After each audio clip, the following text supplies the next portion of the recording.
नमस्कार दोस्तों, मैं अमन कुमार यूट्यूब पर दबंग क्लासेस में आपका एक बार फिर से स्वागत करता हूं। इस वीडियो में हम पढ़ेंगे चैप्टर 6 जिसका नाम है बाल विकास का आधार एवं उसको प्रभावित करने वाले कारक वंशानुक्रम और वातावरण। तो चलिए शुरू करते हैं। मानव विकास को प्रभावित करने वाले मुख्य रूप से दो कारक हैं। जो मानव का विकास है उसको प्रभावित करने वाले मुख्य रूप से दो कारक हैं, जन्मजात यानी कि वंशानुक्रम और दूसरा है जन्मोपरांत यानी कि वातावरण। जो दो कारक है वो वंशानुक्रम जिसको हम जन्मजात कहते हैं और दूसरा है वातावरण जिसको जन्मोपरांत कहते हैं। तो सबसे पहले जानते हैं वंशानुक्रम कि वंशानुक्रम क्या होता है। जैसे कि नाम से पता चलता है वंशानुक्रम यानी कि वंश के क्रम के अनुसार, यानी कि जो बालक है उसको केवल ना ही अपने माता पिता से बल्कि उनसे पहले के जो पूर्वज हैं उनसे भी उसे शारीरिक और मानसिक गुण प्राप्त होते हैं। इसी को हम वंशानुक्रम या आनुवांशिकता कहते हैं। वंशानुक्रम के बारे में एक मनोवैज्ञानिक है वीएन झा, उन्होंने एक परिभाषा दी है। देखते हैं क्या है। इन्होंने बताया है वीएन झा के अनुसार कि वंशानुक्रम व्यक्ति की जन्मजात विशेषताओं का पूर्ण योग है। यानी जो बीएन झा है उन्होंने कहा है कि जो वंशानुक्रम है वो व्यक्ति की जन्मजात विशेषताओं का पूर्ण योग है। जो उसकी जन्म के समय जो उसकी विशेषताएं उन सब का पूर्ण योग है। आगे हम जानते हैं वंशानुक्रम की प्रक्रिया कि जो वंशानुक्रम की प्रक्रिया है वो किस प्रकार होती है। तो जो मानव जीवन का काल है, मानव का जो जीवन काल है वो एक कोष से प्रारंभ होता है। मानव का जीवन काल एक कोष से प्रारंभ होता है जिसे हम संयुक्त कोष कहते हैं। यानी जो मानव का जीवन काल है वो एक कोष से प्रारंभ होता है और इन कोष से मिलकर एक संयुक्त कोष बनता है जिसे हम जाइगोट कहते हैं। इस संयुक्त कोष में दो जनन कोशिकाएं होती हैं। जो संयुक्त कोष है यानी जाइगोट, उसमें दो जनन कोशिकाएं होती हैं। एक पिता की जिसको हम शुक्राणु कहते हैं और दूसरी माता की जिसको हम अंडाणु कहते हैं। कौन कौन सी दो जनन कोशिकाएं? पहली है पिता की जिसको शुक्राणु कहते हैं और दूसरी है माता की जिसको अंडाणु बोलते हैं। इन दोनों जनन कोशिकाओं के सहयोग से निषेचन क्रिया प्रारंभ हो जाती है। जब दोनों जनन कोशिकाओं का सहयोग होता है तो जो निषेचन क्रिया है जिसको हम फर्टिलाइजेशन कहते हैं वो क्रिया प्रारंभ हो जाती है। और जैसे ही निषेचन क्रिया प्रारंभ होती है तो जो संयुक्त कोष था वो भ्रूण में चेंज हो जाता है। जो संयुक्त कोष था वो भ्रूण में चेंज हो जाता है और भ्रूण में विभाजन सूत्र उत्पन्न हो जाते हैं। विभाजन सूत्र जैसे कि 2, 4, 8, 16, 32 इसी क्रम में आगे बढ़ते रहते हैं। जो विभाजन सूत्र हैं वो इसी क्रम में भ्रूण में आगे बढ़ते रहते हैं और अंत में 23 सूत्र बचते हैं जिसको हम वंश सूत्र कहते हैं। इस प्रकार संयुक्त कोष में केवल 23 जोड़े सूत्र रह जाते हैं जिनको हम वंश सूत्र कहते हैं। जो संयुक्त कोष है उसमें केवल 23 सूत्र रह जाते हैं जिसको हम वंश सूत्र कहते हैं, जिसमें से 23 माता के और 23 पिता के होते हैं। दोनों को मिलाकर 23 जोड़े बनते हैं। यानी जो वंश सूत्र बचते हैं वो दोनों के आधे आधे होते हैं। इस प्रकार वंशानुक्रम की प्रक्रिया चलती है। तो ये था वंशानुक्रम। आगे हम जानेंगे वंशानुक्रम के नियम या सिद्धांत। जो वंशानुक्रम के नियम है उनके बारे में जानते हैं। पहला नियम है जनन द्रव्य या बीज कोष की निरंतरता का नियम। जो पहला नियम है उसका नाम है जनन द्रव्य या बीज कोष की निरंतरता का नियम। इस नियम के प्रतिपादक बीजमैन है। इन्होंने बताया है कि जो शरीर का निर्माण करने वाला जनन द्रव्य है वह कभी भी नष्ट नहीं होता है, बल्कि जनन द्रव्य बालक को अपने माता पिता से प्राप्त होते हैं। जो जनन द्रव्य है वो बालक को अपने माता पिता से प्राप्त होते हैं और इसको वह अगली पीढ़ी को स्थानांतरित कर देता है। इस प्रकार जो जनन द्रव्य है वह पीढ़ी दर पीढ़ी निरंतर स्थानांतरित होते रहते हैं। यानी कि एक पीढ़ी से दूसरी पीढ़ी को मिलते रहते हैं। इसीलिए इस नियम का नाम जनन द्रव्य या बीज कोष की निरंतरता का नियम रखा गया है। लेकिन यह नियम वंशानुक्रम की संपूर्ण प्रक्रिया का सही ढंग से व्याख्या नहीं कर पा रहा था। जो वंशानुक्रम की प्रक्रिया है उसका सही ढंग से व्याख्या नहीं कर पा रहा था, इसीलिए इस नियम को अमान्य माना गया है।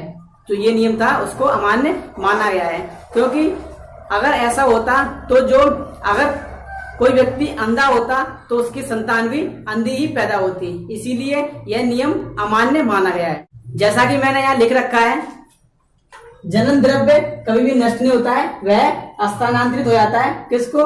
पीढ़ी दर पीढ़ी, यानी जो पीढ़ी आती है उसको स्थानांतरित होते रहते हैं, लेकिन यह नियम अमान्य माना गया है।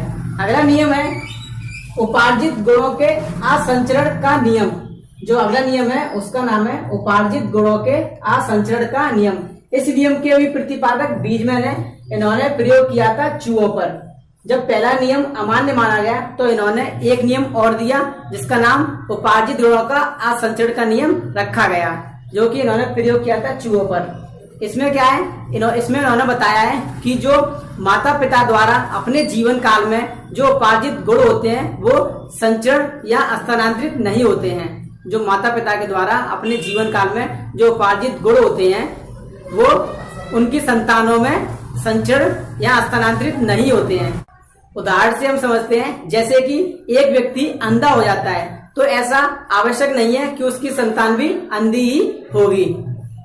या फिर हम कह सकते हैं कि कोई व्यक्ति अनपढ़ है तो ये भी आवश्यक नहीं है कि उसकी जो संतान है वो भी अनपढ़ ही होगी। अगला नियम है उपार्जित गुणों के असंचरण का नियम। जो अगला नियम है उसका नाम है उपार्जित गुणों के असंचरण का नियम। इस नियम के प्रतिपादक भी बीजमैन है, इन्होंने प्रयोग किया था चूहों पर। जब पहला नियम अमान्य माना गया तो इन्होंने एक नियम और दिया जिसका नाम रखा उपार्जित गुणों के असंचरण का नियम।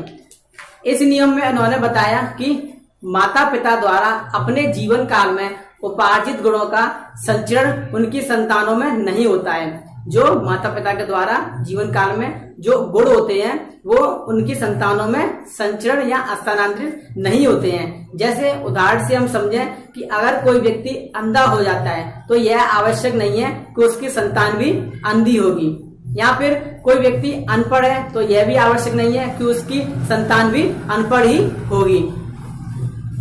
चूहों पर प्रयोग इस प्रकार उन्होंने चूहों पर प्रयोग करके यह स्पष्ट किया है। इन्होंने कुछ चूहों को लिया और उनकी पूंछों को काट दिया।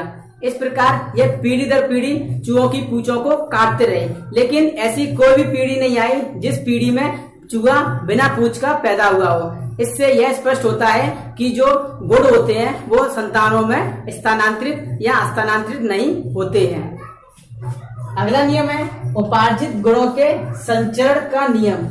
इस नियम के प्रतिपादक है लैमार्क, जिन्होंने प्रयोग किया था जिराफ पर। इस नियम में इन्होंने बताया कि जो गुण होते हैं, जो उपार्जित गुण हैं, वो संतान में स्थानांतरित हो जाते हैं।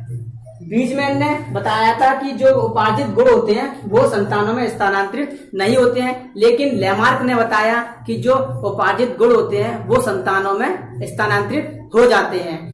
जैसा कि इन्होंने जिराफ पर प्रयोग करके स्पष्ट किया, इन्होंने बताया कि जो जिराफ है उसकी गर्दन पहले कुछ घोड़े के समान थी, जो कि पेड़ों की पत्तियां खाकर अपना जीवन निर्वाह करता था। लेकिन जब पेड़ों के निचले भाग की पत्तियां समाप्त हो गई तो यह ऊंचे भाग की पत्तियों को प्राप्त करने का प्रयास करता रहा और इस प्रकार पीढ़ी दर पीढ़ी इसकी गर्दन पर खिंचाव पड़ता रहा।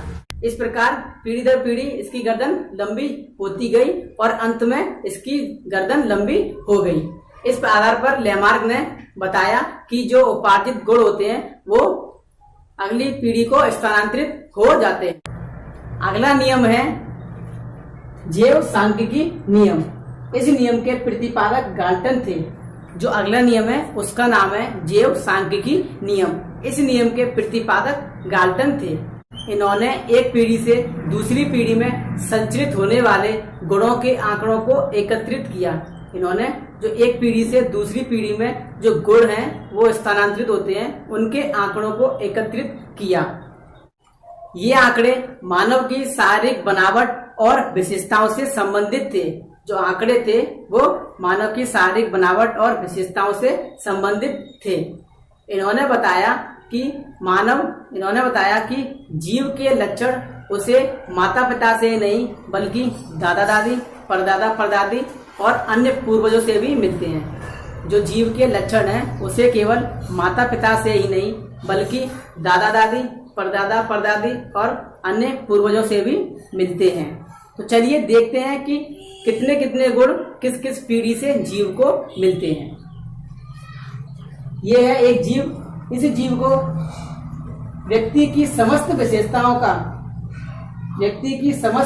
विशेषताओं के कुल योग का 1/2 माता पिता से, यानी कि जो जीव है उसे व्यक्ति की समस्त विशेषताओं के कुल योग का 1/2 माता पिता से, 1/4 दादा दादी से और 1/8 परदादा परदादी से प्राप्त होते हैं। यानी जो जीव है उसे जो लक्षण या गुण प्राप्त होते हैं वो 1/2 माता पिता से, 1/4 दादा दादी से और 1/8 परदादा परदादी से प्राप्त होते हैं। इस प्रकार यह गुण आगे क्रम में चलते जाते हैं।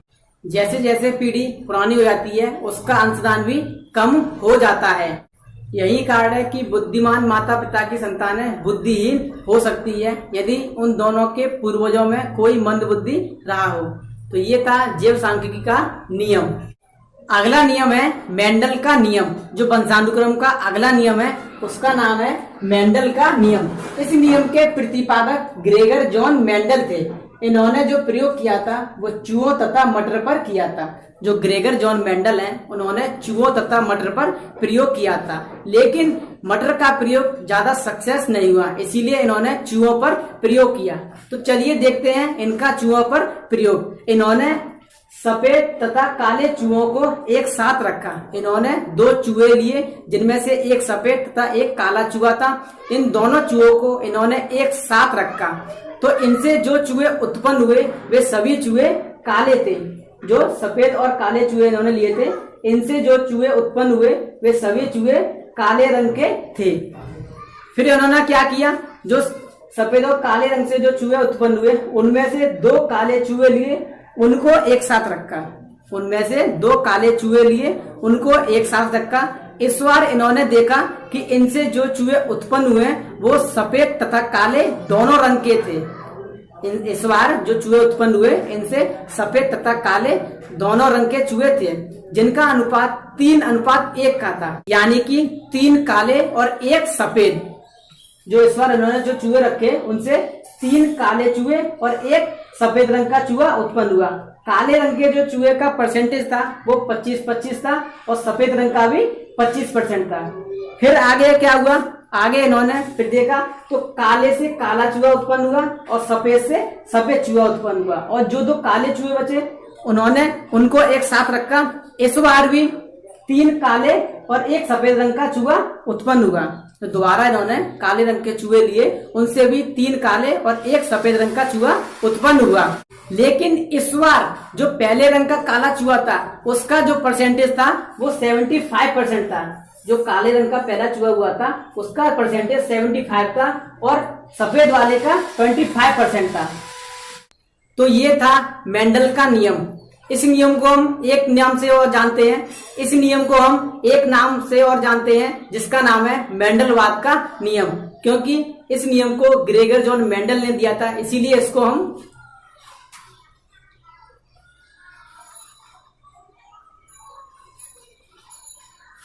मेंडलवाद का नियम भी कहते हैं। अगला नियम है समानता का नियम। इस नियम में बताया गया है कि समान समान को ही जन्म देता है, यानी कि जैसे माता पिता होंगे वैसे ही उनकी संतान होगी। इसी प्रकार ऐसा देखा जाता है कि बुद्धिमान माता पिता की संतानें बुद्धिमान और बुद्धिहीन माता पिता की संतानें बुद्धिहीन पैदा होती है। लेकिन इस नियम को हम पूर्ण रूप से सत्य नहीं मान सकते, क्योंकि अक्सर ऐसा नहीं होता है कि बुद्धिमान माता पिता के बच्चे बुद्धिमान और बुद्धिहीन माता पिता के बच्चे बुद्धिहीन ही हों। अक्सर ऐसा भी होता है कि बुद्धिमान माता पिता के बच्चे बुद्धिहीन और बुद्धिहीन माता पिता के बच्चे बुद्धिमान भी होते हैं। तो ये था समानता का नियम। अगला नियम है भिन्नता का नियम। जो अगला नियम है उसका नाम है भिन्नता का नियम। इस नियम के अनुसार बच्चे अपने माता पिता के बिल्कुल समान ना होकर उनसे कुछ ना कुछ भिन्न अवश्य होते हैं। जो भिन्नता का नियम है उस नियम के अनुसार जो बच्चे होते हैं वो अपने माता पिता के बिल्कुल समान ना होकर उनसे कुछ ना कुछ भिन्न अवश्य होते हैं। ऐसा देखा जाता है कि एक ही माता पिता की संतानें एक दूसरे के समान होते हुए भी रूप, रंग, आकार और स्वभाव में अलग यानी भिन्न होते हैं। ऐसा देखा गया है कि एक ही माता पिता की संतान है, एक दूसरे के समान होते हुए भी रूप, रंग, बुद्धि, आकार और स्वभाव में अलग होते हैं। किसी का सोचने का तरीका अलग होता है, किसी का व्यवहार अलग होता है, वह किस तरीके से व्यवहार कर रहा है या किस तरीके से सोचता है। तो ये था भिन्नता का नियम। अगला नियम है प्रत्यागमन का नियम। जो अगला नियम है उसका नाम है प्रत्यागमन का नियम। इस नियम के अनुसार बालक अपने माता पिता के विशिष्ट गुणों को छोड़कर सामान्य गुणों को ग्रहण कर लेते हैं। जो बालक होते हैं वो अपने माता पिता के विशिष्ट गुणों को छोड़कर जो सामान्य नियम होते हैं उनको ग्रहण कर लेते हैं। यही कारण है कि महान व्यक्तियों के पुत्र सामान्यतः उनके समान महान नहीं होते हैं। जो महान व्यक्ति होते हैं उनके पुत्र सामान्यतः उनके समान महान नहीं होते हैं। तो ये था प्रत्यागमन का नियम।